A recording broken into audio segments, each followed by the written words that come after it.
नमस्कार दोस्तों, सत्य सारथी में आप सभी का स्वागत है। हेमंता भाई आजकल बिल्कुल ज़बरदस्त फॉर्म में है। दे छक्का दे छक्का दे छक्का दे छक्का दे दनादन छक्के पे छक्का लगा रहे हैं। T20 वर्ल्ड कप का सीजन चल रहा है तो लोग बाग तो ये भी कह रहे हैं कि जितना छक्का अभिषेक शर्मा या सूर्या नहीं मार रहे हैं उससे ज़्यादा तो हेमंत बिस्वा शर्मा मार रहे हैं। लोग तो अब ये भी कंपेयर करने लगे हैं कि रोहित शर्मा और अभिषेक शर्मा से भी बढ़ के स्ट्राइकर हेमंत बिस्वा शर्मा है। भाई साहब ये नेता भी अलग है, हट के है, बिल्कुल अलबेला है, अपनी रौं में रमने वाला है, अपने लाइन लेंथ पे खेलने वाला है। कम से कम भारत में तो अभी तक इतना बेबाक नेता कोई नहीं हुआ। बीजेपी में हार्डलाइनर को हमेशा से ही उपलब्धि मिलती रही है, उनकी फैन फॉलोइंग बढ़ती रही है। जो भी हार्डलाइनर नेता रहे हैं उनको बीजेपी का वोटर वर्ग बहुत पसंद करता रहा है, ये हमेशा से ही रहा है। अटल अडवाणी के ज़माने में अडवाणी ज़्यादा हार्डलाइनर थे तो नेता भले अटल बिहारी वाजपेयी बड़े थे लेकिन लोग अडवाणी जी को ज़्यादा पसंद करते थे, उनकी फ़ैन फॉलोइंग बहुत तगड़ी थी। जो कट्टर समर्थक होते हैं वो अडवाणी जी के थे। फिर नरेंद्र मोदी का दौर आया तो नरेंद्र मोदी को और ज़्यादा कट्टर माना गया अटल अडवाणी की तुलना में, तो उनकी लोकप्रियता और ज़्यादा बढ़ गई। लोग उन्हें अटल अडवाणी के तुलना में उनसे भी ज़्यादा पसंद करने लगे, इनकी फ़ैन फॉलोइंग और भी तगड़ी हुई। यही रीज़न है कि देखिए तीसरी बार ये प्रधानमंत्री हैं, 2 बार अपने दम पे पूर्ण बहुमत लाए। सेम यही स्थिति योगी जी की है। योगी जी को भी बिल्कुल हिंदुत्व का कट्टर माना जाता है, इसीलिए पूरे भारत में उनकी फ़ैन फॉलोइंग है और जो बहुत तेज़ी से दिन प्रतिदिन बढ़ती भी जा रही है। इसी श्रेणी में नाम हेमंत बिस्वा शर्मा का भी आ रहा है और ये तो और भी 2 कदम आगे निकल के खेल रहे हैं। उन्होंने पहले बयान दिया कि असम के लोगों, मियाँ भाई को जितना परेशान कर सकते हो उतना परेशान करो। तुम रिक्शे से जा रहे हो, अगर कोई मियाँ भाई है रिक्शा चला रहा है, वो 10 रुपया मांग रहा है तो तुम 5 रुपया दो। किसी भी तरह से जैसे भी कर सकते हो उसको परेशान करो। भाई साहब इस बयान के बाद बवाला मचना था, बवाला मचा, खूब मचा। लेकिन हेमंत बिस्वा शर्मा बिल्कुल अडिग रहे अपने बयान पे कि मैंने जो कहा है मैं भारत के मुसलमानों के लिए नहीं कह रहा हूँ।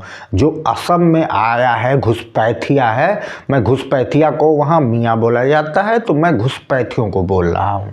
तो उन्होंने लाइन बिल्कुल क्लियर कट कर दी कि भाई जो असम में बांग्लादेश से आए हुए हैं, रोहिंग्या आए हुए हैं, मैं उनकी बात कर रहा हूँ। तो किसी तरह से ये बयान मैनेज हुआ। उसके बाद उन्होंने बयान दिया कि मियाँ को परेशान करने के लिए अगर मुझे 12 बजे रात में भी जाना पड़ता है तो मैं 12 बजे रात में भी जाऊंगा। तो अभी पिछले जख्म पे हल्का फुल्का मरहम लगा ही था कि फिर उन्होंने जख्म कुरेद दिया। उंगली डाल के कुरेदते रहते हैं और ये पीछे भी नहीं हटते हैं। इनसे एक बहुत बड़े चैनल में इंटरव्यू दे रहे थे तो उनसे पूछा गया कि क्यों आपको मुसलमानों का वोट नहीं चाहिए, तो उन्होंने क्लियर कट बिना किसी लाग लपेट के, नेता होते हैं चीज़ों को चाशनी में डुबा के बोलते हैं, पॉलिटिकली करेक्ट होने की कोशिश करते हैं कि कहीं से कोई वो कमी ना दिखे, कोई वो ना पकड़ पाए या घेर ना पाए, हमको बचने का रास्ता निकले। लेकिन हेमंत बिस्वा शर्मा ऐसे नेता हैं जो पॉलिटिकली करेक्ट होने की कोशिश करते ही नहीं हैं। वो बोले हाँ मुझे मुसलमानों का वोट नहीं चाहिए, मुसलमान हमको देता भी नहीं है तो हमको नहीं चाहिए मुसलमान का वोट, तो बिल्कुल क्लियर कट वो बोल देते हैं। तो उन्होंने कहा कि 12 बजे रात को अगर मुझे परेशान करना होगा तो मैं जाऊंगा। फिर बवाला, फिर तूफान मचा। खूब लोग बाग उसकी निंदा किए। जो उनके पक्ष में है, जो उनकी फैन फॉलोइंग है, वो बहुत खुश हुई, वो उनके साथ और जुड़ती चली जा रही है क्योंकि एकदम क्लियर कट विजन बिल्कुल क्लियर है, दाएं बाएं नहीं, इधर उधर नहीं, ढकना छुपना नहीं, जो है वो क्लियर है। तो अभी ये मामला चल ही रहा था तभी आसाम बीजेपी ने एक 18-19 सेकंड का एक वीडियो क्लिप डाल दिया। उस वीडियो क्लिप में ये दिख रहा है कि हेमंत बिस्वा शर्मा पॉइंट रेंज से गोली चला रहे हैं और वो गोली जाके एक दाढ़ी वाले टोपी वाले को, देखने में ही लग रहा है कि भाई मुसलमान है, उस तरह से उसको दर्शाया गया है, उसको जाके लगती है। अब ये तो एकदम अप्रत्याशित हो गया। इसके बाद तो भाई साहब जो तूफान मचा हुआ है, जो गदर मचा हुआ है, वो पूछिए मत। सारे विपक्षी, लेफ्ट लिबरल गिरोह, बड़ी बिंदी गैंग, चूड़ी तोड़ू गैंग, रवीश कुमार, पुण्य प्रसून जोशी, अभिसार शर्मा, जितने भी लेफ्ट लिबरल वाले हैं सब एकदम तिलमिला गए हैं। सब यही मांग कर रहे हैं कि हेमंत बिस्वा शर्मा को तुरंत जेल में डाला जाए। और असदुद्दीन ओवैसी को तो खैर मिल ही गया, वो तो ढूंढते रहते हैं ऐसे मुद्दे। अब तो वो बिल्कुल अपना वो चूड़ीदार पजामा सरका के उछल रहे हैं, एक एक फिट उछल जा रहे हैं। वो कह रहे हैं कि भाई ये तो हिटलर को भी फेल कर दिए। हिटलर जैसे नाजियों को मारना चाहता था, मारता था, उसी तरह से ये लोगों को आह्वान कर रहे हैं कि मुसलमानों को गोली मारो। जहाँ भी टोपी वाले मिलें, दाढ़ी वाले मिलें, उनको गोली मारो। वो खुद को भी जोर दे रहे हैं कि मेरी भी दाढ़ी है, मैं भी टोपी लगाता हूँ, मुझे भी ये गोली मरवा देंगे। और उन्होंने हैदराबाद में मुकदमे भी दर्ज करा दिए हैं हेमंत बिस्वा शर्मा के खिलाफ। तो ओवैसी ने ही मुकदमा नहीं दर्ज कराया है, पूरा लेफ्ट लिबरल गिरोह एकदम लग गया है। सुनने में आ रहा है सुप्रीम कोर्ट जा रहे हैं वो कि इनको तुरंत हटाया जाए, ये मुख्यमंत्री के पद पे रहने के लायक नहीं। तो जैसा कि मैं बता दूं, हेमंत बिस्वा शर्मा की जो बैकग्राउंड है, पृष्ठभूमि है, वो कांग्रेस से आए हुए हैं। वो कांग्रेस में थे, तो कांग्रेस में उनको वो जगह नहीं मिली जिसके वो हकदार हैं। प्रतिभा तो है इस आदमी के अंदर, इसमें तो कहीं दो राय नहीं है, टैलेंट है इस आदमी के अंदर।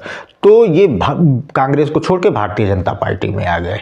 भारतीय जनता पार्टी में असम में जब सरकार बनी भाजपा की, तो ये मंत्री रहे। उसके बाद फिर दोबारा जब रिपीट किया भाजपा ने, तो भाजपा ने इनको मुख्यमंत्री बना दिया गया। तो मुख्यमंत्री बनने के बाद इन्होंने काम भी बहुत अच्छे किए हैं आसाम में। मेरे कई सारे मित्र हैं जिनसे मेरी अक्सर बात होती रहती है, वो बताते हैं कि डेवलपमेंट का काम भी इन्होंने खूब किया है। लेकिन ये अपने कामों से ज़्यादा अपने बयानों की वजह से विवादों में रहते हैं और चर्चा में रहते हैं। उन्होंने कहा कि आसाम में मैं एक भी मदरसा नहीं रहने दूंगा। मदरसे की क्या ज़रूरत है? मुसलमान के बच्चे को अगर बनना है तो डॉक्टर बनेगा, इंजीनियर बनेगा, मदरसा में क्यों पढ़ेगा? तो वो उन्होंने कहा कई मदरसों को तोड़वा भी दिया और वो कह रहे भैया एक मदरसा मैं नहीं रहने दूंगा। कई सारी ऐसी सरकारी ज़मीनें थीं जिस पे बांग्लादेशियों ने, रोहिंग्याओं ने कब्जा करके बरसों से रह रहे थे। ये बुलडोजर चलवा के कॉलोनी का कॉलोनी ध्वस्त करा दिए और अतिक्रमण को मुक्त कराए। सरकारी ज़मीन जो अतिक्रमण हुआ था उसको वो मुक्त करा दिए। तो कई काम इन्होंने अच्छे भी किए हैं, लेकिन इनके बयानों की वजह से ये हमेशा विवादित बने रहते हैं, कंट्रोवर्शियल बने रहते हैं। अब ये इनकी स्ट्रेटजी भी हो सकती है। उनको पता है कि भारतीय जनता पार्टी में जो जितना हार्डलाइनर रहेगा वो उतना ही ज़्यादा ग्रोथ पाएगा, उसकी फ़ैन फॉलोइंग उतनी ही बढ़ेगी। हालांकि उनके इन बयानों से भाजपा के कई बड़े नेता असहज भी हो जाते हैं। अब अभी का जो बयान है, तो हालांकि बहुत तगड़े से भाजपा डिफेंड भी नहीं कर रही है, लेकिन इनकी आलोचना भी नहीं कर रही है। हालांकि मोदी जी कह सकते हैं कि ये तो हमारे सबका साथ, सबका विश्वास, सबके प्रयास पे पलीता लगाने वाली हरकत हो गई। ऐसे तो नहीं चल पाएगा सबका साथ, सबका विश्वास। लेकिन भाजपा में भी एक बड़ा वर्ग है जो समर्थन कर रहा है हेमंत बिस्वा शर्मा के इस काम का, क्योंकि वो जान रहा है कि यही है राइट चॉइस बेबी, यही सही पिच है भाजपा की। भाजपा अभी जो ये जाति वाले पिच पे खेलने की कोशिश की है, तो फिर उसको पलीता लग गया है अच्छे से, उसकी बजाई गई है अच्छे से, उसके लोग ही टूटे हैं। तो ये जो पिच है, इस पिच पे भाजपा को सिर्फ गेन ही होता है, लॉस नहीं होता है। तो भाजपा का एक बड़ा वर्ग कह रहा है कि नहीं, हेमंत बिस्वा शर्मा बिल्कुल सही कह रहे हैं, सही कर रहे हैं। और अंदर अंदर वो खुश है, वो जान रहा है कि यही पिच है जो भाजपा को आगे ले जाती रही है और आगे ले जाएगी। अभी जो बड़े नेता जिस पिच पे खेलने के लिए कोशिश कर रहे थे, जाति वाली पिच, वही यूजीसी अमेंडमेंट बिल की बात कर रहा हूँ, तो बड़ा नुकसान इतना हुआ है कि भाई जो टॉप लेवल पे हैं, चलिए वो तो बहुत उन पर फ़र्क नहीं पड़ रहा है, अभी आगे पड़ेगा, आगे उन पे भी पड़ेगा, अभी न पड़ रहा हो। लेकिन ज़मीन पे जिन नेताओं को जाना है उनको भारी विरोध का सामना करना पड़ रहा था और वो बड़े परेशान से थे, वो बड़े हताश से थे कि ये क्या कर दिया, इतना बढ़िया चल रहा था सब कुछ और ये मारे पलीता लगा दिए। तो वो ऐसे सारे नेता भी खुश हैं कि नहीं, ये जो पिच है भले हम इसको खुल के डिपेंड ना कर पाएँ, भले इस पर हम खुल के ना बोलें, लेकिन हम इस पर जवाब ना दें, लेकिन ये हमको फ़ायदा करता है, ये हमको बहुत असहज भी नहीं करता है। इसको हम घुमा फिरा के जवाब भी दे देंगे, ये डेंट नहीं करता है। तो याद होगा कि प्रवेश वर्मा ने भी इसी तरह का एक बयान दिया था कि देश के गद्दारों को गोली मारो सालों को, तो उसके बाद भी बड़ा बवाला मचा था। तो प्रवेश वर्मा ने ये कह के डिपेंड किया और भाजपा के बड़े नेता भी ये कह के डिफेंड करते रहे कि ये तो गद्दारों को गोली मारने की बात हो रही है, तो हमारे देश की सेना आतंकवादियों को मारती है गोली, देश के गद्दारों को मारती है गोली, देश के दुश्मनों को मारती है गोली। तो वो उसी कॉन्टेक्स्ट में बोल रहे थे प्रवेश वर्मा। लेकिन यहाँ तो हेमंत बिस्वा शर्मा ने बहुत क्लियर कट, बिल्कुल बिना किसी लाग लपेट के सीधे वो दिखाई भैया गोली मार रहा हूँ, और वो जाके दाढ़ी टोपी वाले को लग रही है। तो इसमें कहीं कोई डिफेंड करने वाली चीज़ बच नहीं रही है। जो उनकी इंटेंशन है, उनकी मंशा है, वो उन्होंने अपना मैसेज बिल्कुल क्लियर कट कन्वे कर दिया है। अगले साल आपको पता ही है कि आसाम में भी चुनाव है, तो वो समझ रहे हैं कि हमको किस पिच पे खेलना है। हालांकि उन्होंने इसके पहले एक और घोषणा की थी जो बड़ी खलबली मचाई थी, और जितने विद्वान गण अपने आप को ये सो इंटेलेक्चुअल लगाते हैं वो एक एक हाथ उछल गए थे। उन्होंने कहा था कि जो मुस्लिम डोमिनेंस बड़ी आबादी वाली एरियाज हैं वहाँ मैं प्रत्याशी ही नहीं उतारूंगा, यानी भाजपा वहाँ कैंडिडेट ही नहीं देगी। उन्होंने इसके पक्ष में तर्क भी दिया था कि जहाँ से हमको वोट नहीं मिलता है फिर हम वहाँ अपनी ताकत झोंकने से क्या फ़ायदा, हम वहाँ फोकस करेंगे जहाँ हम जीतते हैं, जहाँ हमारे वोटर हैं, जहाँ हमको वोट देते हैं। तो वो उनका जो नज़रिया है भाई साहब, वो एकदम क्लियर कट है, वो एकदम नाक की सीध में स्ट्रेट चल रहे हैं और बिना किसी लाग लपेटे के बोल रहे हैं। तो उनकी फ़ैन फॉलोइंग भी बहुत तेज़ी से ऊपर जा रही है। भारतीय जनता पार्टी में जिन नेताओं का ग्राफ बढ़ रहा है, यानी जैसे एक समय नरेंद्र मोदी के बारे में कहा जाता था कि ये आदमी प्रधानमंत्री बनेगा, उसी तरीके से आज लोग बात करते हैं योगी आदित्यनाथ के बारे में और हेमंत बिस्वा शर्मा के बारे में कि ये दोनों भारत के प्रधानमंत्री बन सकते हैं। और लोग इसे कनेक्ट भी करते हैं। मैं आप बीती आपको बता रहा हूँ, मैं अपने अनुभवों से ही मैं आपको बता रहा हूँ, जो मैंने पहले भी एक वीडियो में बताया है, आप देख सकते हैं, सी वोटर के सर्वे के नाम से वीडियो है वो। तो उसमें मैंने बताया था कि मैं ये नहीं है कि कहीं से खबरें मिल गई या एसी रूम में बैठ के चाय की चुस्की लेते हुए आपको चीज़ें बताऊं।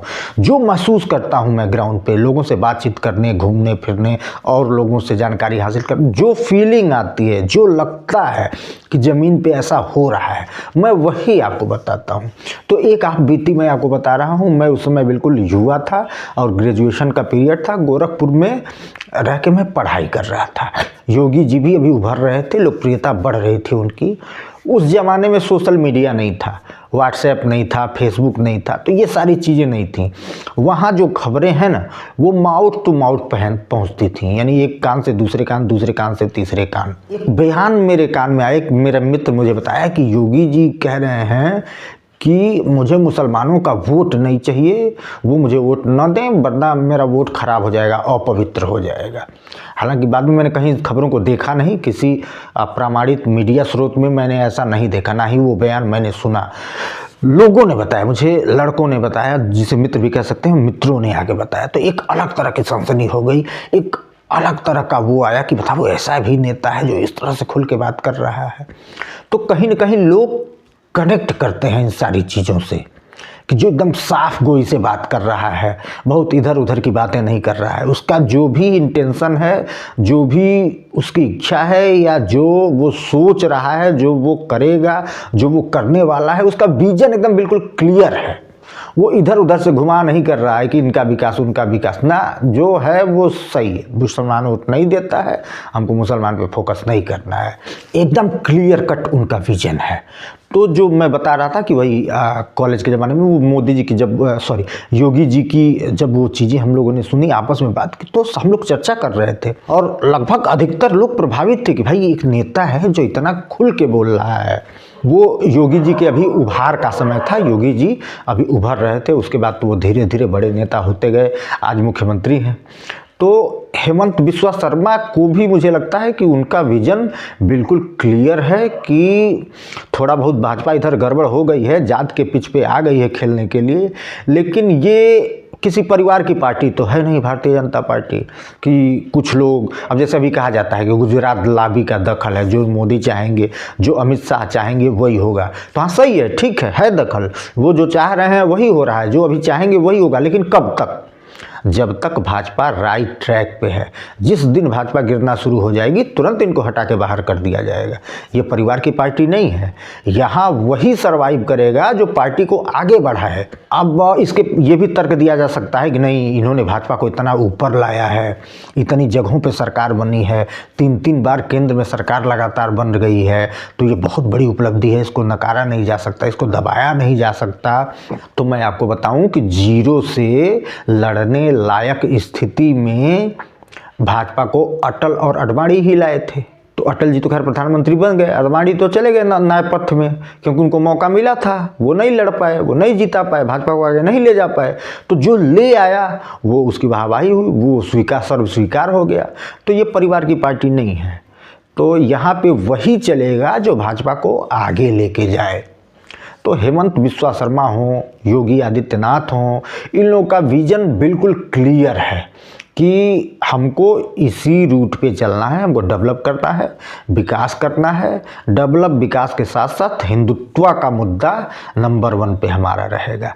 ये हमारा मेन बेस कोर रहेगा, इसको मैं एड्रेस करते रहूँगा। तो इन दो नेताओं के मन में कहीं भी रत्ती भर भी संशय नहीं है, वो इस चीज़ को लेके बिल्कुल क्लियर कट है। कहीं लेफ्ट लिबरल की तरफ नहीं बढ़ना है, कहीं वो नहीं है कि चाशनी में लपेट के खूब सुंदर सुंदर दिखाना है। बिल्कुल क्लियर कट दोनों का विजन है, और यही कारण है कि दोनों को जनता पसंद भी कर रही है, और इन दोनों लोगों का ग्राफ बहुत तेज़ी से ऊपर की तरफ जा रहा है। वीडियो को लाइक करिए, शेयर करिए, चैनल को सब्सक्राइब करिए और बने रहिए हमारे साथ। सच्ची खबर, पक्की खबर, खबरों के पीछे की खबर जानने के लिए धन्यवाद।